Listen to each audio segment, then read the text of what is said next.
Hey, True Believers, Englentine here. This is a little bit different bad comic beatdown. In this case, of course, it's a top 10 list of the worst Marvel comics. Not really the worst Marvel comics, but I wanted to get reasons we see, or at least I see, why comic books, in this case Marvel comics, and I will do a DC one, are not as exciting as they used to be. I do top 10 reasons comic books were better, and I talk about past comics. This time around, though, I'm not doing a straight this is the worst, this is the second worst, third worst, and so forth kind of list. I want to go over reasons comic books are tanking these days, and this is the worst example of them. And I think I'm going to get some pushback on a couple of issues, but overall I hope I make my point. Sometimes I don't because I ramble, or at least I'm trying to lead people to understand my point and I don't make it clear enough. Anyway, that's enough explanation of the list. Let's just get to it. Number 10, Savage Avengers, number 1. Okay, I had a problem with this, and I understand some people didn't. Like I said, I'm going to get pushback on some of this. I'm going to focus basically on Conan. Conan was in the Avengers? That's awesome. Let's see it again. Now, I've seen Conan in Modern World, and I think the reason why it was exciting again is because we hadn't seen it in a long time. We hadn't seen Conan in Marvel proper in, decades? So it was special. And this is not just a lesson or a thing that Marvel does wrong. It's just a lot of entertainment does it wrong. They learn the wrong lesson from what the audience is trying to tell them. In this case, of course, put Conan in the modern world. It could go along the same lines as, oh, people love those big crossovers, so we should do more. No, you really shouldn't. You should actually do it as much as you've been doing it, and that way it remains special and we remain excited. Number 9, Age of X-Men. Now, I used extremists here as kind of, you see, I think this is the best title in the Age of X-Men storyline. This and Nightcrawler are actually pretty good.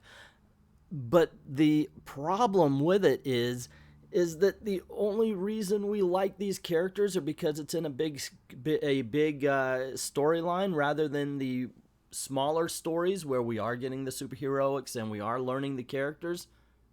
That can be done. Now, if they were saying, hey, this is the X-Men flat out and these are the titles we're getting, that may have been different, but there's going to be an end to this. Ultimately, Age of X-Men will signify nothing. And, that's kind of a problem with comic books overall, not just Marvel, like I said before. And a lot of these I'm probably going to mimic in the DC list as well. And the fact that Marvel seems to think that if they title something like a past thing that we love, they did it with Civil War, they're going to do it again with Acts of Vengeance this summer, that we will think, oh, it's going to be just like that. Well, no, you don't have the same writers. You don't have the same artists. It's not going to be that great. Or I expect it won't. Number 8, War of Realms Scrolls. Now, we proved to them that we like these big events by buying them. Granted, I'm buying them so I could do the reviews, but truth be told, people are buying these. My problem is the 1,000 tie-ins. You want to tell a huge story with War of Scrolls, fine.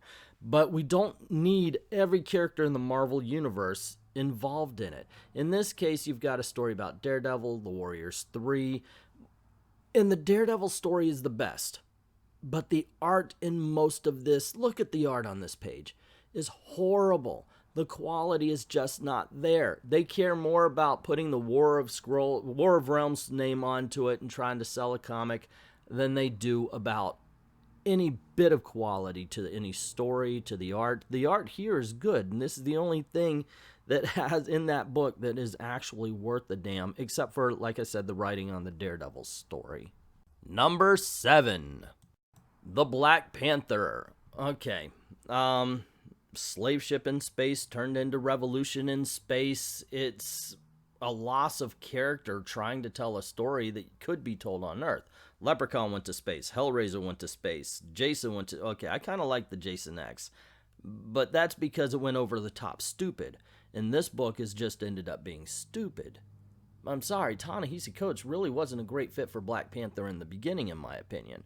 Then he went way too racial. I mean, I'm not talking about we're going to deal with the problems of a black nation in the middle of Africa that seems to be more rich than the rest of the world. But I'm talking about, of course, he decided to be actual racist in his book. And here, I think he's lost the character. I think there was a story he wanted to tell that he decided to shove Black Panther into instead of realizing that he had a really good Black Panther story to tell. Number 6, Major X. Okay, I've been trying to tie these into a certain theme, like, okay, you know, losing the character's voice or learning the wrong lesson. Sometimes a book just sucks. Sometimes it is just the perfect marriage of horrible art with a horrible story with bad writing. I understand what they were going for. And in some ways, this is a very, very accurate depiction of 90s comics. But unfortunately, it's 90s comics from the X-TREME universe and Image. And those were really bad. And so, in my opinion, of course, is Major X. I think this could have been more fun had they decided to take it way over the top. Instead, like I said, it's really bad writing, but it's really, really wordy at the same time. Number 5, Cosmic Ghost Rider destroys Marvel history.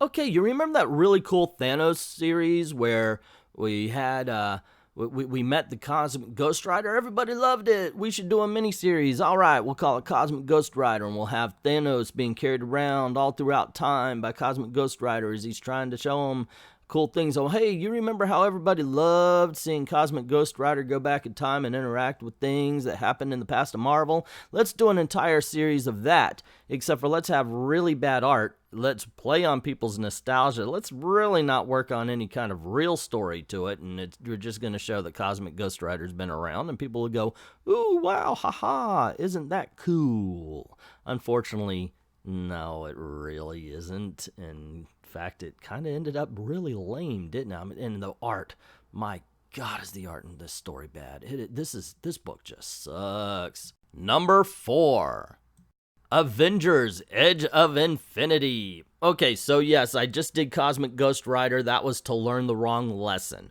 Okay, that went with something that I talked about before.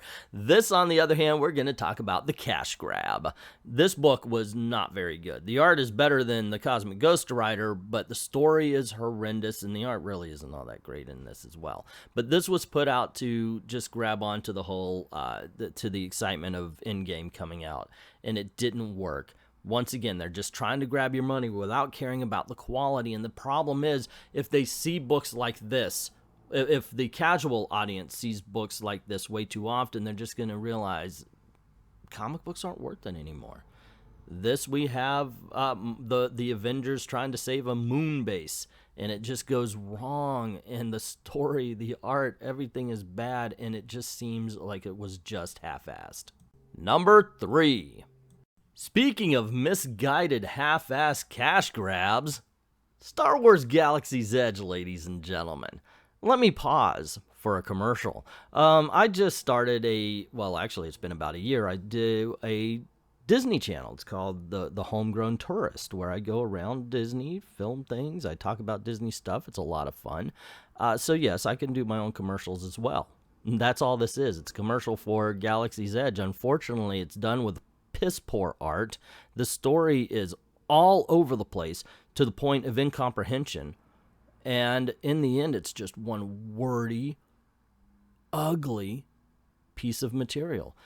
And you would think Star Wars and Marvel have actually been a good marriage, and yet here it just seems like nobody is caring.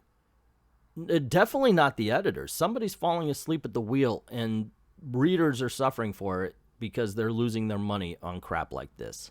Number 2, The Runaways. This book isn't for you. Yeah, we hear that a lot. You don't like it? Well, this book isn't for you. We're not writing it for you, so go the away and stop talking about this book, all right? That should never actually leave the lips of anybody who wants to make money.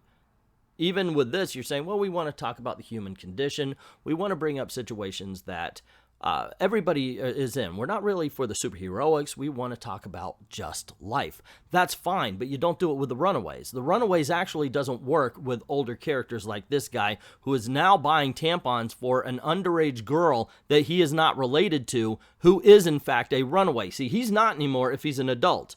He's just living life. She is, and now he's breaking the law. See how it works? It doesn't work with these kids all grown up. It doesn't. You have to have them on the run. You have to have them trying to defeat the bad guy the way they were in the past. Otherwise, it just falls apart. And at this point, think about that. Yes, you have a creepy guy buying tampons for an underage girl he's not related to. It doesn't work.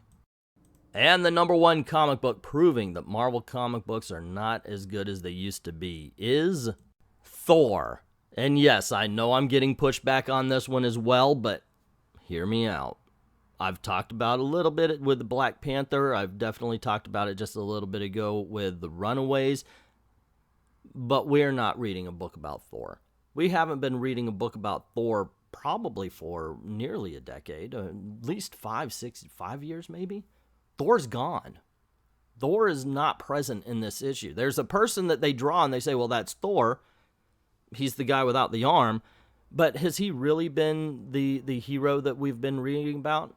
No, but we got to deconstruct him. Well, they've been deconstructing him now for 10 years. It's time to actually let Thor be Thor for a while so we can understand who he is. And he is probably the worst case of a writer putting his own voice in rather than finding the voice of the character and telling stories through that. The deconstruction period has destroyed many, many characters, and trust me, I'm going to be talking about this in the DC list as well. And I think even more so than Captain Marvel, Thor has been the biggest victim of the deconstruction era. Anyway, that's my list and brief examples of why I put them on there. What do you think? What is there something you think belongs on the list instead? Is there something that you think doesn't belong on the list at all? Let me know in the comments below. Don't forget, of course, to click like, share, subscribe, and hit that notification bell if you haven't done it already. And if you like the video, by all means, click on one of the ones that are popping up here and leave a comment down below saying, hey, great video. Certainly appreciate it.